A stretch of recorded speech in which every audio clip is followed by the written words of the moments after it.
సింగరయ్య యాదవ్ నేను బీసీ సంఘం రాష్ట్ర అధ్యక్షుడిని, వైసీపీ అధికార ప్రతినిధిని, స్టార్ క్యాంపెయినర్ని.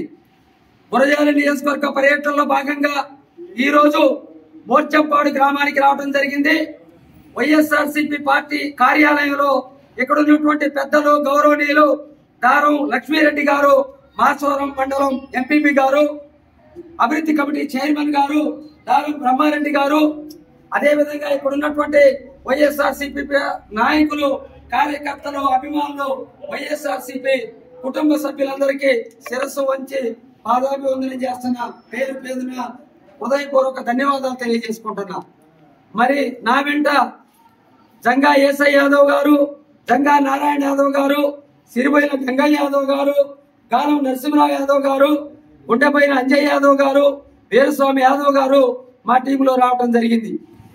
ఈ రోజు మిత్రులారా గమనించండి, ఈ రాష్ట్రంలో ఒకవైపు నక్కలు, తోడేళ్లు, చిత్తులు, ఒత్తులు, మరి దుర్మార్గమైనటువంటి నీతి లేని, నిజాయితీ లేని, ధర్మం లేని అనైతిక పొత్తులతో ఎల్లో మీడియా, పచ్చ media, electronic media, print media, ABN, ETV, Eenadu channel, Eenadu పత్రిక, ఆంధ్రజ్యోతి పత్రిక, మహా న్యూస్, అదేవిధంగా టీవీ పోయావు ఇవాళ రాష్ట్ర ముఖ్యమంత్రి వర్యులు జగన్ మోహన్ రెడ్డి గారి మీద, వైసీపీ పార్టీ మీద, అదేవిధంగా వైఎస్ఆర్ కాంగ్రెస్ పార్టీ పాలన మీద మరి రాతలు, కోతలు నీచాతి నీచంగా ఉన్నాయి.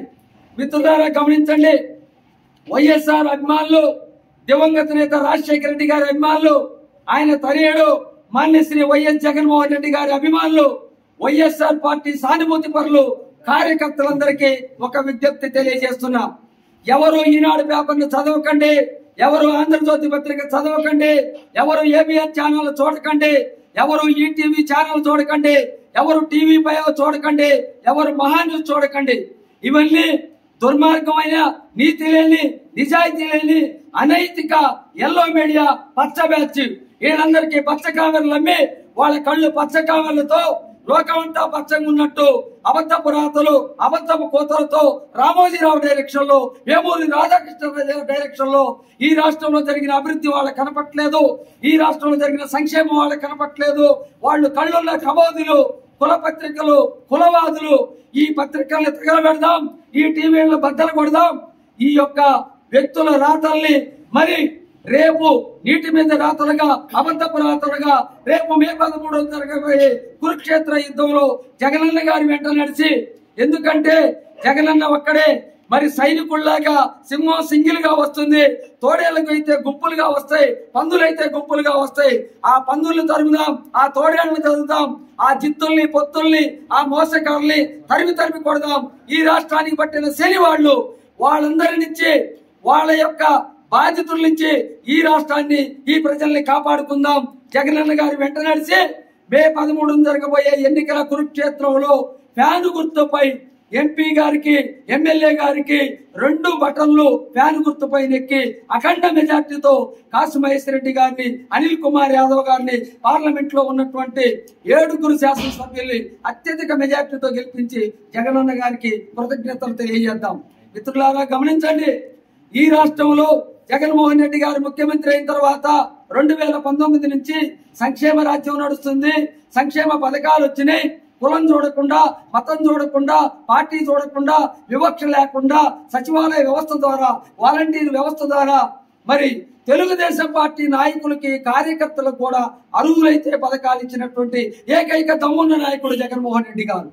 ఈ రాష్ట్రంలో చూస్తే భారతదేశ చరిత్రలో యాదవులు ముఖ్యమంత్రిగా ఉన్నా, ఎస్సీలు ముఖ్యమంత్రిగా ఉన్నా, బీసీలు ముఖ్యమంత్రిగా ఉన్నా, నాయి బ్రాహ్మణులు ముఖ్యమంత్రిగా ఉన్న చోట కూడా బీసీ, ఎస్సీ, ఎస్టీ మైనార్టీలకు ఈ రాష్ట్రంలో జరిగిన ప్రయోజనాలు జరగలేదు.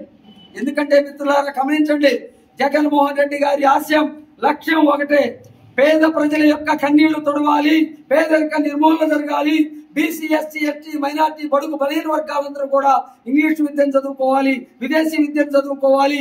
వీళ్ళందరూ కూడా అభివృద్ధి పదవులోకి రావాలి. వీళ్ళు పల్లకి పోసే బోయిల్లా ఉండకూడదు, పల్లకి ఎక్కే ప్రభువులు కావాలని జగనన్న గారి వాళ్ళ యాదవ రాజులకి, ముదిరాజులకి, నాయి బ్రాహ్మణులకి, బీసీ, ఎస్సీ, ఎస్టీ మైనార్టీలందరూ కూడా ఎంపీ, ఎమ్మెల్యేలుగా, రాజ్యసభ సభ్యులుగా, ఎమ్మెల్సీలుగా, అదేవిధంగా మరి ఎన్నో నామినేటెడ్ పదవులు పంచాయతీ వార్డు మెంబర్ నుండి పార్లమెంటు వరకు పదవులు ఇచ్చి ఎస్సీ ఎస్టీ బీసీ మైనార్టీల కోసం స్థానిక సంస్థల్లో నామినేటెడ్ పోస్టుల్లో ఒక జీవోని తీసుకొచ్చి చేసినటువంటి మహనీయుడు, సామాజిక న్యాయ స్ఫూర్తి ఉన్నటువంటి సంఘ సంస్కర్త. ఎందుకంటే బాబాసాహెబ్ అంబేద్కర్, బాబు జగజ్జీవన్ రావు, సాహు మహారాజ్, నారాయణ గురు, పెరియార్ రామస్వామి నాయకర్, మాన్యశ్రీ కాన్సీరామ్, ములాయం సింగ్ యాదవ్, లాలూ ప్రసాద్ యాదవ్, కరుణానిధి వాళ్ళు కన్న కళలను స్ఫూర్తిగా తీసుకొని ఈ రాష్ట్రంలో ఒక సామాజిక న్యాయాన్ని, ఒక సంక్షేమ రాజ్యాన్ని, ఒక పేదల ప్రభుత్వాన్ని తీసుకొచ్చినటువంటి దమ్మున్న నాయకుడు జగన్మోహన్ రెడ్డి గారు. మిత్రులారా గమనించండి, ఈ రాష్ట్రంలో ఒక యుద్ధం జరుగుతుంది. ఎవరికి ఆ యుద్ధం అంటే ఒకవైపు పెత్తందారులకి, ఒకవైపు పేదలకి. దీన్నే ఇంగ్లీష్ లో క్లాస్ వార్ అంటారు. ఈ యుద్ధంలో గెలిచేది మనం, ఈ యుద్ధంలో విజయం సాధించేది మనం. కావున మిత్రులారా, ఈ రాష్ట్రంలో ఉన్నటువంటి మేధావులకి, ఉద్యమకారులకి, బీసీ ఎస్సీ ఎస్టీ మైనార్టీ బడుగు బలైన వర్గాలకి, అగ్రవర్ణాల్లోని పేదలకి ఒకటే విన్నవిస్తున్నాం. ఈ వైసీపీ జెండాని, ఈ పార్టీని, ఈ ప్రభుత్వాన్ని, జగన్మోహన్ రెడ్డి గారిని మనమే కాపాడుకోవాలి. మనందరం కూడా స్టార్ క్యాంపెయినర్ గా మారి మన కుటుంబ సభ్యుల ఓట్లేయించి మన ఇంటి పక్కన ఇరుగు పొరుగున అందరూ కూడా తలా 10 ఓట్లు 100 ఓట్లు వేయించి ఈ ప్రభుత్వాన్ని అత్యధిక మెజార్టీతో జగన్మోహన్ రెడ్డి గారిని జూన్ 4న ప్రమాణ స్వీకారం చేయడం కోసం మనందరం కూడా సంకల్పంతో సైనికుల్లా పనిచేద్దాం. మిత్రులారా గమనించండి, గురజాల నియోజకవర్గంలో కాసు మహేశ్వరరెడ్డి గారు ఎమ్మెల్యేకి వచ్చిన తర్వాత ఈ నియోజకవర్గం అన్ని రంగాల్లో సర్వతోముఖాభివృద్ధి చెందింది. కాసు మహేశ్వరరెడ్డి గారు విద్యావంతుడు, మరి అభివృద్ధి ప్రదాత, మంచివాడు, మృదు స్వభావి. ఇలాంటి వ్యక్తిని మనం మళ్ళీ ఎమ్మెల్యే గెలిపించుకొని అసెంబ్లీకి పంపిద్దాం. మరి అదేవిధంగా పార్లమెంట్ కి డాక్టర్